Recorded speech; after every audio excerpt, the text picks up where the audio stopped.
नमस्कार, मैं डॉक्टर कंचन शुक्ला अपनी स्वरचित कहानियों और कविताओं के चैनल आत्ममंथन में आज आपके सामने अपनी एक स्वरचित कहानी लेकर के हाजिर हुई हूँ।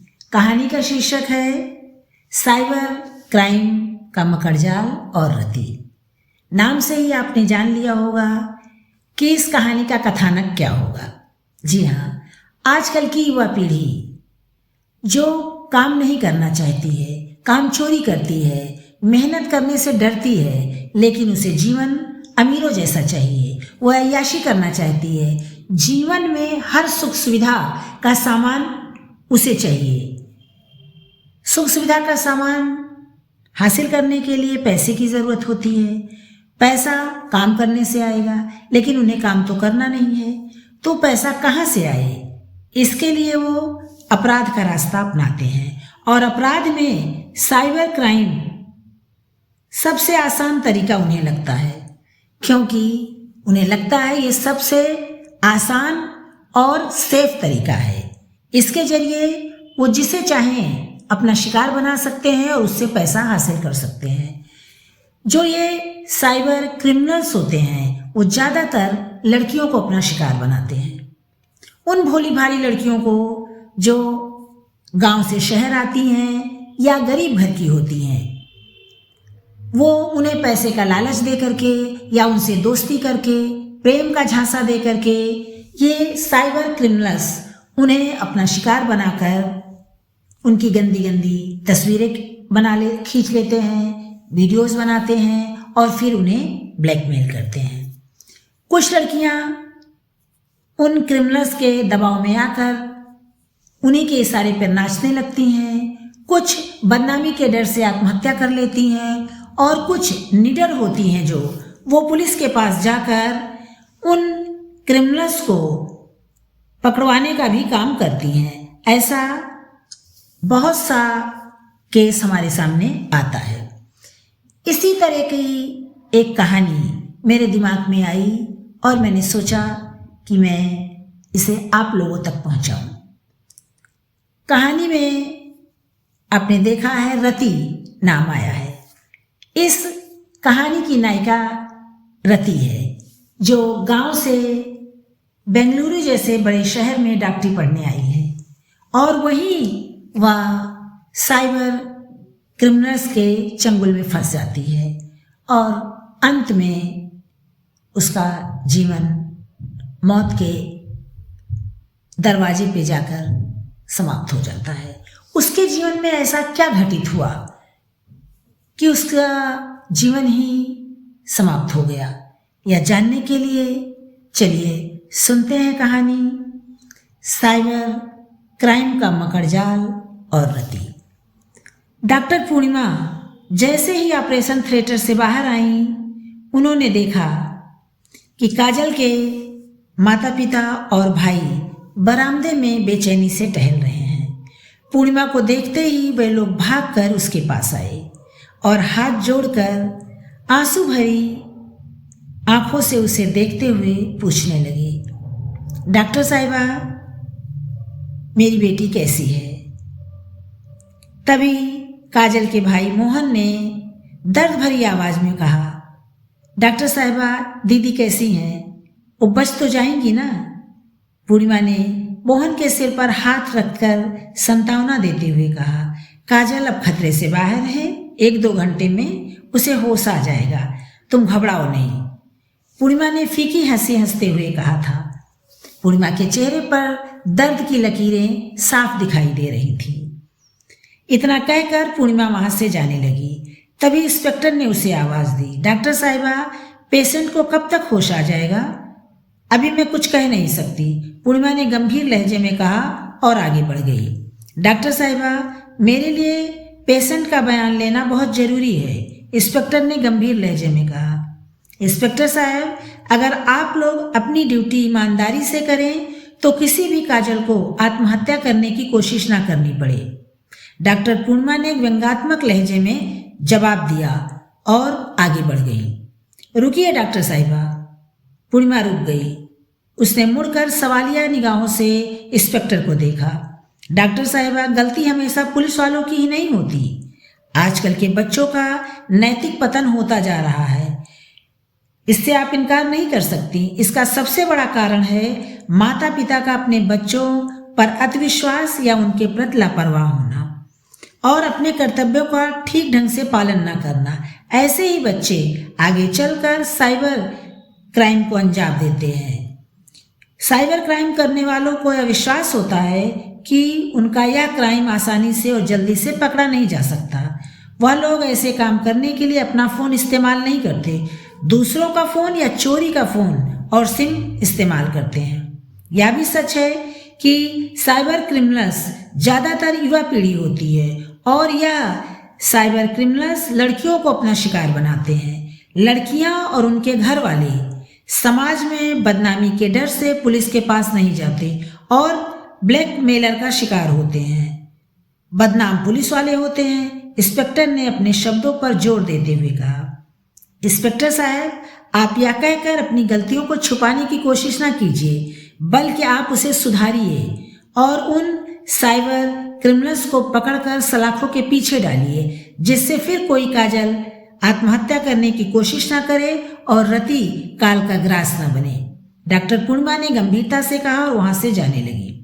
डॉक्टर साहिबा, मुझे लगता है कि शायद साइबर क्रिमिनल्स ने आपको गहरी चोट दी है। रति कौन थी? क्या आप मुझे उसके बारे में कुछ बताएंगी? शायद मैं उसके अपराधियों को पकड़ने में कामयाब हो जाऊं, इंस्पेक्टर ने गंभीर लहजे में कहा। पूर्णिमा ने इंस्पेक्टर की बात सुनकर पहले उसे ध्यान से देखा, फिर लंबी सांस लेकर कहा, ठीक है, मेरे केबिन में आइए, मैं वहीं आपसे बात करूंगी। पूर्णिमा इंस्पेक्टर के साथ अपने केबिन की ओर चल पड़ी। थोड़ी देर बाद वो अपने केबिन के सामने थी। वे दोनों अंदर आए, इंस्पेक्टर को बैठने का इशारा किया और खुद भी अपनी कुर्सी पर बैठ गई। आप क्या पूछना चाहते हैं इंस्पेक्टर साहब? डॉक्टर साहिबा, रति कौन थी? आपका उससे क्या रिश्ता था? इंस्पेक्टर ने पूर्णिमा के चेहरे पर नजरें गड़ाए हुए पूछा। रति का नाम सुनते ही पूर्णिमा के चेहरे पर दर्द की परछाई दिखाई देने लगी। रति मेरी छोटी बहन थी, पूर्णिमा ने गहरी सांस लेकर जवाब दिया। क्या आप मुझे खुलकर बताएंगी? इंस्पेक्टर ने गंभीर मुद्रा में पूछा। इंस्पेक्टर साहब, रति मेरी छोटी बहन थी, बहुत ही मासूम, चंचल और सभी की सहायता करने के लिए तैयार रहने वाली। वह हर समय मुस्कुराती रहती थी। हमारा परिवार उस समय गांव में रहता था। मैं अपने मेडिकल की पढ़ाई के लिए लखनऊ आ गई थी। उसे भी डॉक्टर बनना था, लेकिन उसका कहना था कि वह डॉक्टरी की पढ़ाई करने के बाद अपने गांव में ही लोगों का इलाज करेगी। वह मुझसे कहती, दीदी आप शहर में अपना नाम रोशन कीजिए एक अच्छी डॉक्टर बनकर, और मैं गांव में रहकर गांव वालों का मुफ्त में इलाज करूंगी। हमारे पिताजी के पास बहुत पैसा है, उसे हम लोगों की भलाई में लगाएंगे, डॉक्टर पूर्णिमा ने इंस्पेक्टर को बताया। इंस्पेक्टर साहब, आज से 8 साल पहले हमारे जीवन में ऐसी घटना घटी जिसने हमारे पूरे परिवार को दुखों के सागर में डुबो दिया। उस दुख से हम आज तक उबर नहीं पाए हैं। उस घटना से मेरी माँ को ऐसा सदमा लगा कि वह पत्थर की मूर्ति बन गई। उनकी पथराई आंखें आज भी अपनी बेटी का इंतजार कर रही हैं, जो अब कभी लौट कर नहीं आएगी, क्योंकि साइबर क्रिमिनल्स के कारण उस हंसती खेलती मासूम सी मेरी बहन ने मौत को गले लगा लिया। वह जो जिंदगी की बात करती थी, लोगों को नई जिंदगी देना चाहती थी, उसने स्वयं जिंदगी से हार मान ली। काश उसने अपने दर्द को मुझसे बताया होता तो शायद मैं उसे ऐसा करने से रोक सकती। इंस्पेक्टर, मैं उसे रोक सकती। इतना कहते हुए पूर्णिमा फूट फूट कर रोने लगी। इंस्पेक्टर ने डॉक्टर पूर्णिमा को रोने दिया। थोड़ी देर बाद पूर्णिमा ने स्वयं को संभाला। इंस्पेक्टर साहब, आज से 8 साल पहले, कहते हुए पूर्णिमा अतीत की गहराइयों में उतरती चली गई।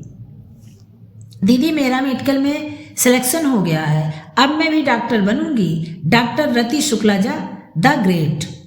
रति फोन पर पूर्णिमा को खुश होकर बता रही थी। उसकी माँ जानकी जी उसे देखकर मुस्कुराते हुए कह रही थी, यह लड़की भी ना जब तक अपनी सब बात अपनी दीदी को ना बता दे, इसे चैन नहीं आता।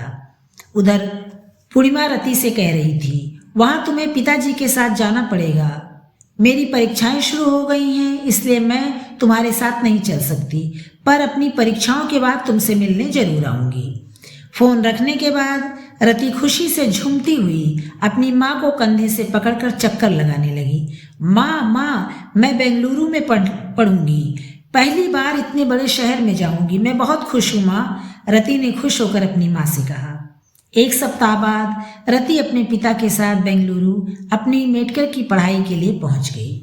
उसके पिता ने उसका एडमिशन कॉलेज में करवा दिया और वहीं हॉस्टल में रहने की जगह मिल गई। रति, तुम यहाँ अच्छे से पढ़ना और पढ़ाई में मन लगाना, पैसे की कोई चिंता ना करना, मैं तुम्हारे अकाउंट में पैसे डालता रहूँगा, बस तुम डॉक्टर बन जाओ, मेरी यही इच्छा है। तुम दोनों बहनें जब डॉक्टर बन जाओगी तो मेरा सिर गर्व से ऊंचा हो जाएगा, उन लोगों के मुंह पर ताला लग जाएगा जो मुझसे कहते थे कि मेरे कोई बेटा नहीं है, तो मेरे कुल का नाम आगे कैसे चलेगा। जब तुम दोनों डॉक्टर बन जाओगी तो मैं गर्व से कहूँगा क्या मेरी बेटियां हैं जिन्होंने मेरे कुल का नाम रोशन किया है।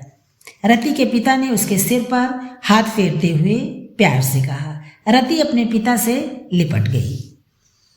पिता के जाने के बाद रति अपने रूम में आ गई। उस कमरे में 3 लड़कियों के रहने की व्यवस्था थी। रति जब अपना सामान अपनी अलमारी में लगा रही थी तो उसकी रूम पार्टनर मोना उसके पास आई और उससे उसके बारे में पूछने लगी। जब उन्हें पता चला कि रति गांव की रहने वाली है तो उन दोनों के चेहरे पर धूर्तता भरी मुस्कुराहट आ गई। रति अपनी सरलता के कारण उनकी धूर्तता भरी हंसी को पहचान नहीं सकी। दूसरे दिन से रति की कॉलेज की पढ़ाई शुरू हो गई। वह कॉलेज से आने के बाद थोड़ी देर आराम करती, फिर अपनी पढ़ाई में लग जाती। वह सिर्फ खाना खाने के लिए हॉस्टल कैंटीन में जाती थी। वहाँ भी वह सभी लड़कियों से हाय हेलो ही करती थी। उसकी रूम में रहने वाली दोनों लड़कियों को पढ़ाई से कोई मतलब नहीं था। वह लोग रात को चोरी से हॉस्टल से बाहर जाती, देर रात शराब पीकर लौटती। रति ने कई बार उन्हें ऐसा करने से रोका भी था, पर उन लोगों ने रति का अपमान किया और कहा कि वह उसके मामले में टांग ना अड़ाए, नहीं तो ठीक नहीं होगा। उसकी रूम पार्टनर उससे कई बार पैसे मांग चुकी थी। पहले तो वह उन्हें पैसे दे देती थी, पर बाद में रति ने उन्हें पैसे देना बंद कर दिया। फिर वह लोग उसके पैसे चुराने लगी। तब रति ने अलमारी में ताला लगाना शुरू कर दिया। रति के मेडिकल की पढ़ाई के 2 सेमेस्टर पूरे हो गए थे।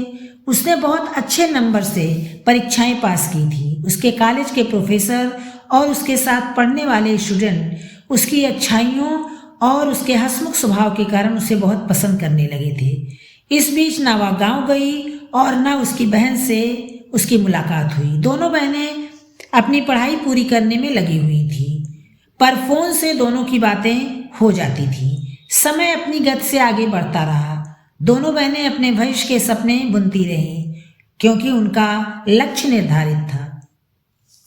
एक दिन जब रति कॉलेज से आई तो उसकी अलमारी खुली हुई थी। उसे शक हुआ कि शायद उसकी रूम पार्टनर माया ने चोरी की है। उसने अलमारी में रखे पैसे चेक किए, पैसे पूरे थे, पर उसका फोन वहां नहीं था जहां वह रखती थी। उसने इधर उधर देखा, अलमारी में फोन नहीं दिखाई दिया। वह सोचने लगी कि पैसे तो हैं पर फोन कहाँ गया। वह परेशान होकर बिस्तर पर बैठ गई। तभी उसे तकिए के नीचे अपना फोन दिखाई दिया। वह सोचने लगी फोन तो मैंने अलमारी में रखा था, तो वह तकिए के नीचे कैसे आया। फिर उसने सोचा शायद मैंने ही यहाँ रखा हो और अलमारी में रखना भूल गई। फिर इस बात पर ध्यान नहीं दिया। उसने सोचा हो सकता है मैंने जल्दी में ऐसा किया हो और अलमारी में ताला लगाना भूल गई हो। उसने अपना पर्स अलमारी में रखा, फोन बिस्तर पर ही रहने दिया और बाथरूम में चली गई। जब वह बाहर आई तो उसका फोन उसकी रूम पार्टनर मोना के पास था। वह उसके फोन में कुछ देख रही थी। मोना, बिना इजाजत किसी का फोन नहीं देखना चाहिए। रति ने अपना फोन मोना से लेते हुए गंभीर लहजे में कहा। अरे यार, हम दोस्त हैं, एक दूसरे की चीजों को शेयर करते हैं, इसमें इतना नाराज होने वाली कौन सी बात है। मोना ने लापरवाही से जवाब दिया। रति ने फिर कुछ नहीं कहा और फोन लेकर कमरे से बाहर चली गई। उसने यह बात अपनी बहन को बताई। दीदी, मोना ने मेरा फोन बिना मुझसे पूछे लिया और जब मैंने उससे शिकायत की तो उल्टा मुझे उपदेश देने लगी। कोई बात नहीं, आज तुमने उससे कह दिया है, वह तुम्हारा फोन नहीं लेगी, परेशान ना हो, पूर्णिमा ने रति को समझाया। जब वो अंदर आई तो मोना और माया तैयार होकर कहीं बाहर जा रही थी। रति ने उन्हें देखा और कहा कि कल जब तुम दोनों यहाँ नहीं थी तो वार्डनर आई थी। उन लोगों ने तुम्हारे बारे में पूछा और कि तुम लोग रात में कहाँ जाती हो। मैंने उन्हें कुछ नहीं बताया। तुम लोग कहाँ जाती हो? हम लोग जन्नत की सैर करने जाते हैं, तू भी चलेगी? मोना ने आंख मारते हुए पूछा। नहीं, मुझे जन्नत की सैर नहीं करनी है, मैं यहाँ पढ़ने आई हूँ, तुम लोगों की तरह अपने माता पिता का पैसा बर्बाद करने नहीं आई, रति ने कहा और पढ़ने के लिए बैठ गई। क्या कहा तूने? हम अपने माता पिता का पैसा बर्बाद कर रहे हैं? तू कौन होती है हमें उपदेश देने वाली, गांव की गंवार, मोना ने कहा और वह लोग दोनों कमरे से बाहर निकल गए। रति को मोना और माया की बात बहुत बुरी लगी, पर उसने कहा कुछ नहीं। उसने फैसला कर लिया कि वह कल वार्डन से कहकर अपना रूम बदलवा लेगी। रति ने जैसे ही अपनी पढ़ाई शुरू की, उसका फोन बजने लगा। कोई अनजान नंबर था। उसने फोन उठाया, उधर से कोई आवाज नहीं आई। रति ने फोन काट दिया, पर थोड़ी देर बाद फोन फिर बजा। उसने फोन उठाया, फोन कट गया। फिर फोन बजा। इस बार रति ने झल्ला कर फोन उठाया और गुस्से में कहा, तुम कौन हो जो बार बार मुझे परेशान कर रहे हो? मैडम रति शुक्ला, हम आपके आशिक हो गए हैं। जब से आपकी इतनी मस्त तस्वीरें मैंने देखी हैं। कितनी सेक्सी लग रही हो मेरी बुलबुल। अरे मेरी बाहों में आ जाओ, मुझे भी अपनी जवानी का रसा स्वादन करवा दो। हम तो तड़फ रहे हैं तुम्हें अपनी बाहों में भरने के लिए और तुम्हारे यौवन को नजदीक से देखने के लिए। उधर से किसी लड़के की आवाज सुनाई दी जो अश्लील बातें कर रहा था। तुम्हारा दिमाग खराब हो गया है? तुम कौन हो और मेरा नंबर कहाँ से मिला? अगर तुमने फिर से मुझे तंग किया या ऐसी अश्लील बातें की तो मैं तुम्हारी शिकायत पुलिस में कर दूंगी। रति ने गुस्से में उस लड़के को जवाब दिया। मैडम रति, ऐसी गलती करने की कोशिश भी ना करना। पहले अपना फोन तो चेक कर लो, फिर तुम्हें पता चलेगा मैं क्या कह रहा हूँ। यदि तुमने पुलिस को कुछ भी बताया तो मैं तुम्हारी सेक्सी और हॉट तस्वीरें पूरी दुनिया को दिखा दूंगा। फिर मुझसे कुछ नहीं कहना। दूसरी तरफ से फोन करने वाले ने रति को धमकी दी। रति ने घबराकर अपना फोन चेक किया तो उसकी बहुत सी अश्लील तस्वीरें उसमें थी। उन तस्वीरों में रति नग्नावस्था में किसी लड़के की बाहों में थी। रति उस लड़के को जानती भी नहीं थी। वह अपनी इतनी गंदी तस्वीरें देखकर घबरा गई। उसके हाथ पांव कांपने लगे। उसका चेहरा डर से पीला पड़ गया। तभी फोन बज उठा। रति ने देखा उसी नंबर से फोन था। उसने कपकपाते हाथों से फोन उठाया। आखिर तुम चाहते क्या हो? रति ने घबराई हुई आवाज में पूछा। या हुई ना बात? अब तुम मुद्दे पर आई हो। अगर तुम चाहती हो कि तुम्हारी यह सेक्सी तस्वीरें दुनिया वाले और तुम्हारे घर वाले न देखें तो तुम्हें 1 लाख रुपए मुझे देना होगा। जगह और समय मैं तुम्हें बता दूंगा। उस लड़के ने धूर्तता से हंसते हुए कहा। मैं इतने पैसे कहाँ से लाऊंगी? मेरे पास इतने पैसे नहीं हैं। रति ने डरी हुई आवाज में कहा। चलो मैं मान लेता हूँ कि तुम्हारे पास पैसे नहीं हैं। इसके बदले में मैं जो कहूँ वह तुम कर देना। उस लड़के की आवाज सुनाई दी। मुझे क्या करना होगा? रति ने डरी हुई आवाज में पूछा। उसका दिल जोर जोर से धड़क रहा था। पूरा शरीर पसीने से लथपथ था। तुम्हारे साथ क्या करना है मैं बताता हूं।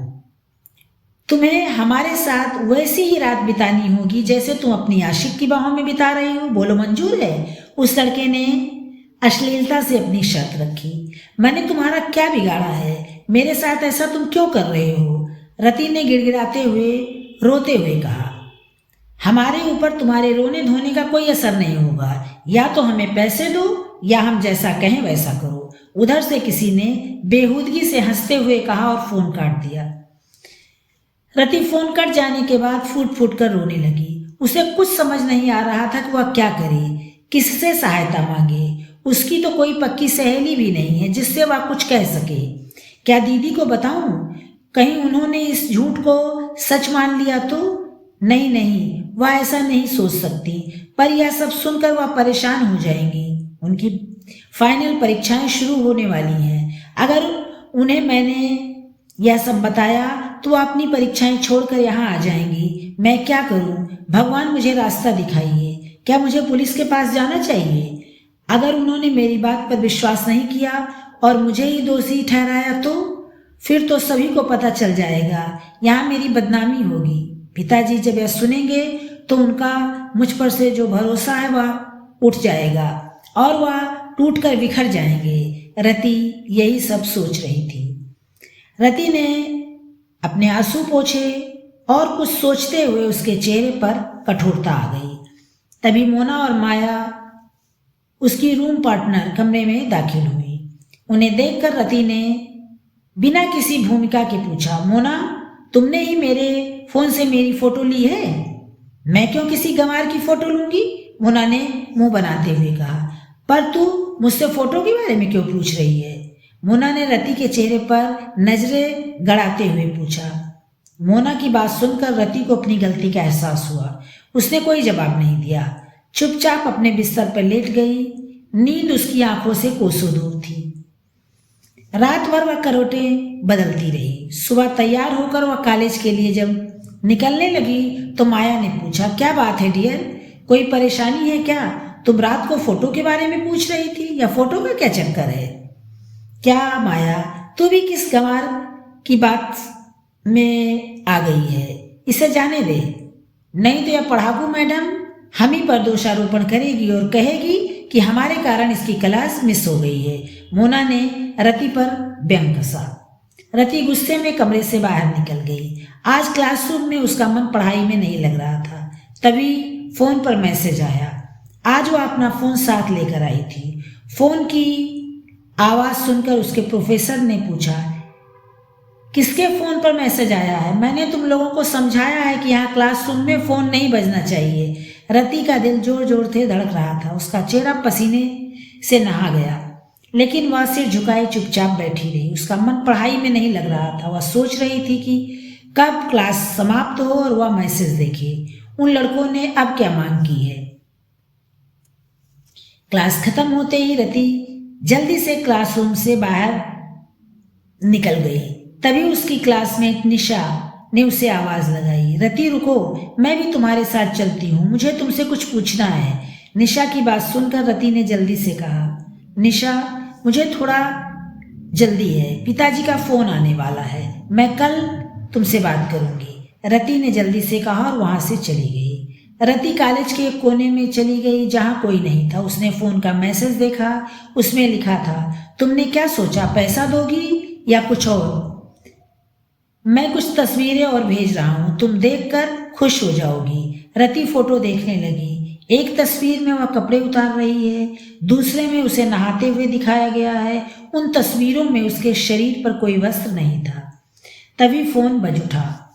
क्यों रति मैडम, तस्वीरें कैसी लगी? उधर से आवाज आई। रति ने कुछ कहना चाहा, उससे पहले उस व्यक्ति ने कहा, आज रात 11 बजे तुम पैसों के साथ मिलो, नहीं तो यह तस्वीरें वायरल हो जाएंगी। उस आदमी ने कहा और फोन काट दिया। रति ने उसके बाद क्लास अटेंड नहीं की, अपने रूम में आ गई। मोना और माया वहां नहीं थी।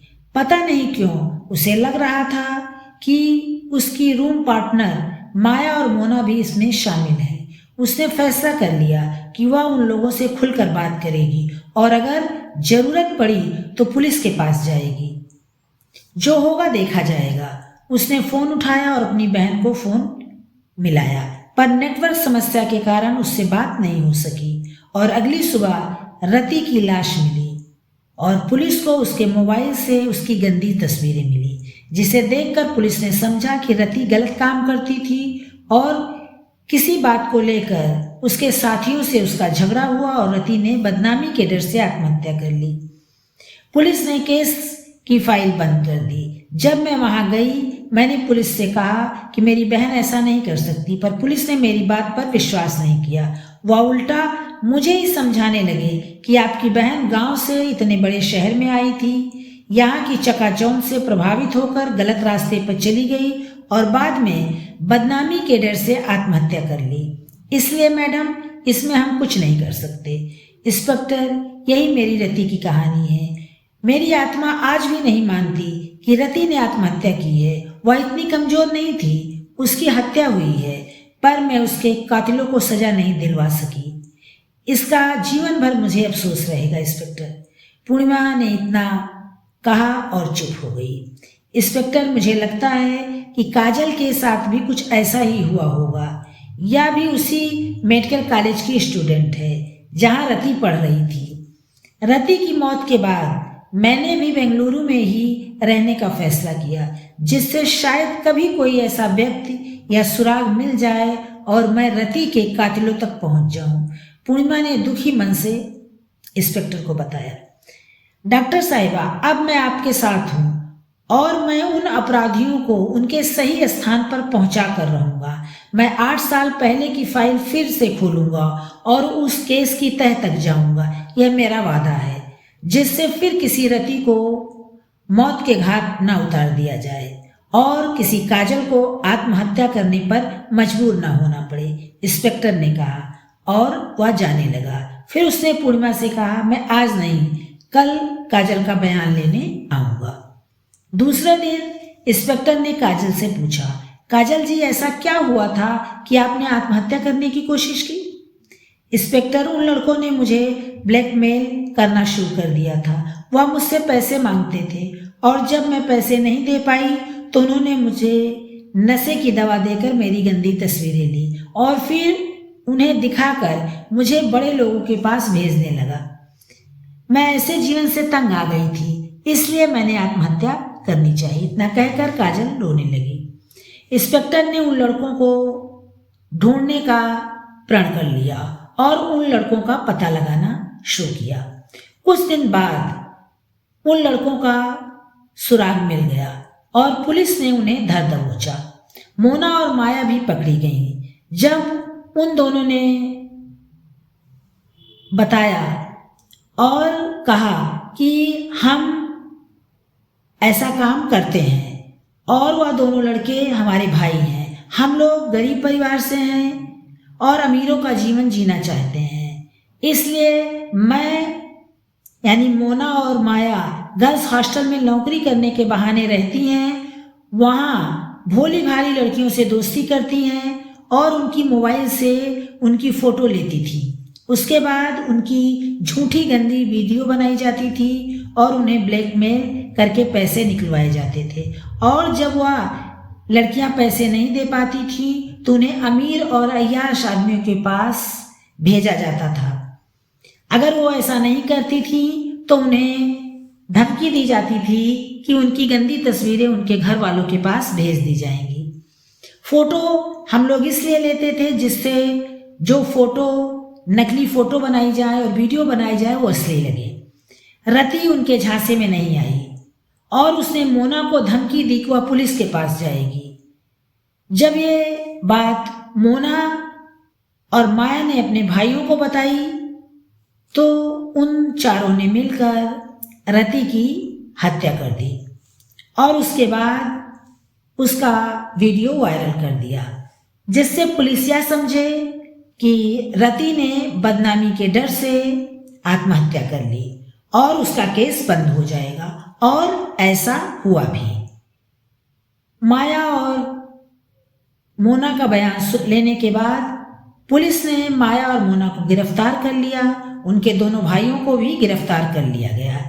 इस प्रकार रति के कातिलों को सजा मिली और काजल उनके चंगुल से आजाद हो गई। यह थी मेरी कहानी, साइबर क्राइम का मकर जाल और रति। आपने देखा कि कैसे साइबर क्रिमिनल्स भोली भाली लड़कियों का फायदा उठाते हैं। जो लड़कियां गलत नहीं होती हैं वो भी इन दुष्ट लोगों के चंगुलों में फंस जाती हैं और इसमें साथ उन लड़कों का साथ लड़कियां ही देती हैं।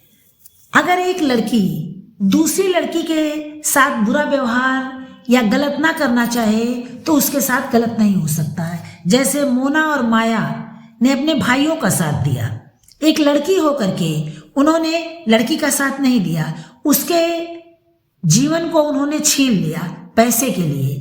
आजकल की युवा अपने ऐशो आराम के लिए, अमीरों जैसा जीवन जीने के लिए अपराधी प्रवृत्ति के होते जा रहे हैं, अपराध के पद पर आगे बढ़ते जा रहे हैं।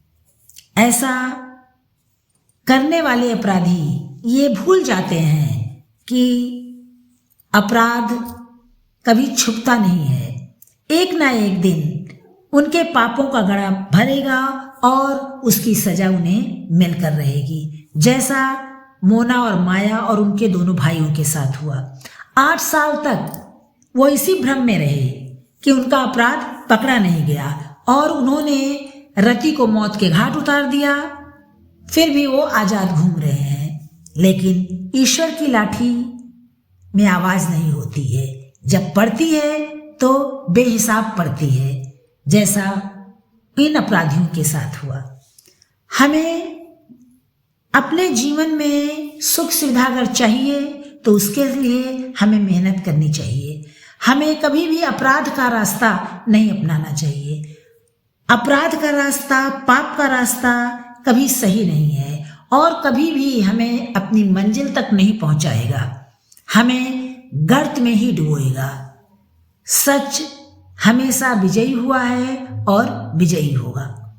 इसलिए जो लोग ऐसा अपराध करते हैं उनको सबक लेना चाहिए कि पाप कभी पुण्य नहीं बन सकता है और पाप करने वाले, अपराध करने वाले, कत्ल करने वाले कभी बच नहीं सकते, क्योंकि खून पुकारता है और अपने अपराधियों को सजा दिलवा कर ही रहता है। ये थी मेरी कहानी। अगर मेरी कहानी आप लोग को अच्छी लगी हो तो इसे लाइक कीजिएगा, शेयर कीजिएगा और मेरे चैनल को सब्सक्राइब कीजिएगा। कल फिर मिलते हैं एक नई कहानी के साथ। नमस्कार।